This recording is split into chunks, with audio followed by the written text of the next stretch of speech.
Pernah manggil ya Jabbar pas lagi sakit hati? Makanya sering sakit hati. Jabbar itu panggilan untuk orang yang lagi sakit hati, habis dikecewain.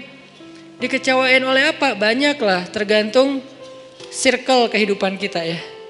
Ada yang circle-nya lebih ke main, berarti disakitin sama gengnya. Ada yang circle-nya lebih ke romantis-romantisan, disakitin oleh mantannya. Ada yang circle hidupnya seputar masalah kerja, disakitin oleh vendornya, oleh partnernya, oleh teman bisnisnya.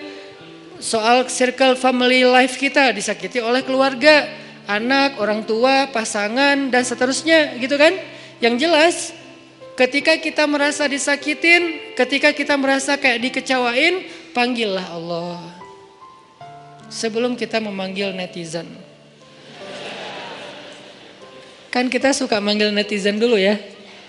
Posting, update status, story. Terus storynya tuh curhatnya minta respon lagi tuh. Dengan kasih polling lah. Dengan request lah gitu kan.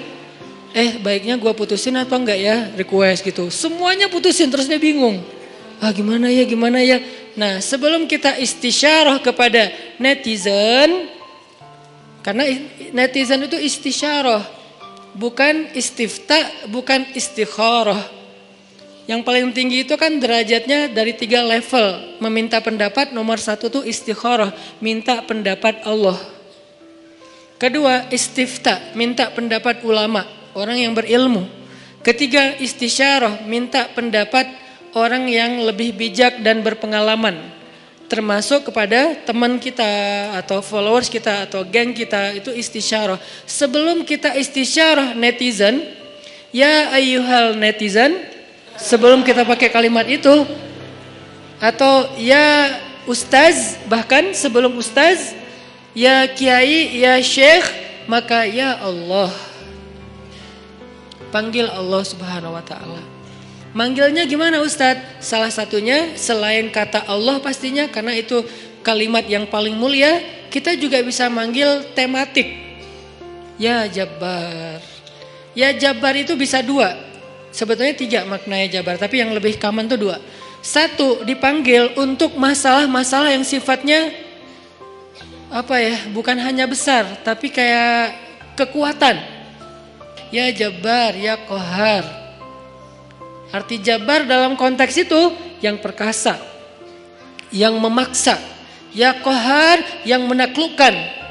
Sehingga dipakailah kalimat Jabbar, Qahar, Aziz, kan kata-kata yang nama-nama yang perkasa gitu, untuk doa-doa yang sifatnya biasanya dipakainya dalam kondisi terzolimi. Ini doa-doa orang yang terzolimi. Kayaknya nggak perlu dihafal juga sih. Bukan gak perlu dihafal, gak perlu dipakai. Kenapa? Berharap kita tidak mendoakan orang yang zolim. Kecuali yang dizolimi dalam urusan agama. Kalau dizolimi urusan pribadi sih, mending jangan mendoakan orang yang menzolimi. Kenapa? Rugi. Mending doain diri sendiri. Ketika kita punya kesempatan doa kita diijabah, jangan kasih doa itu untuk orang lain. Rugi, walaupun bentuknya mendoakan atas keburukan, tetap rugi. Mending kita pakai buat doain diri kita sendiri. Ya Allah, saya lagi dizolimin, mudah-mudahan. Nah gitu kan, berarti kan kita dapat kebaikan.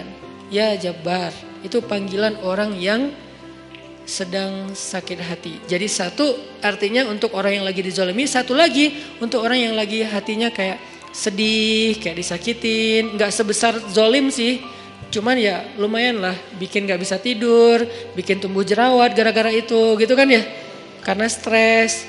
Jadi intinya adalah panggil Allah kalau kita lagi sakit hati dan dikecewain. Ya Allah, ya Jabbar. Salah satu doa minta disembuhkan kecewa dan sakit hati di dalam sholat adalah Rabbighfirli warhamni wajburni. Kalimat wajburni. Selama ini kita baca enggak? Kan? Tahu artinya? Hampir. Apa arti wajburni? Bukan paksa aku dong Allah, enggak. Padahal arti Jabbar juga yang memaksa kepada kehendaknya.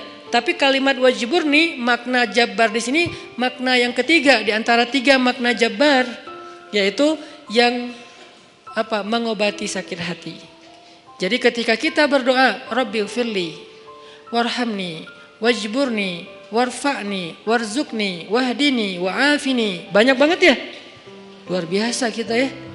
Wajburni itu artinya kalau kita terjemahin, sembuhkanlah sakit hati saya. Atau bahasa lain juga bisa diterjemahin, hiburlah aku ya Allah. Aku lagi sedih nih.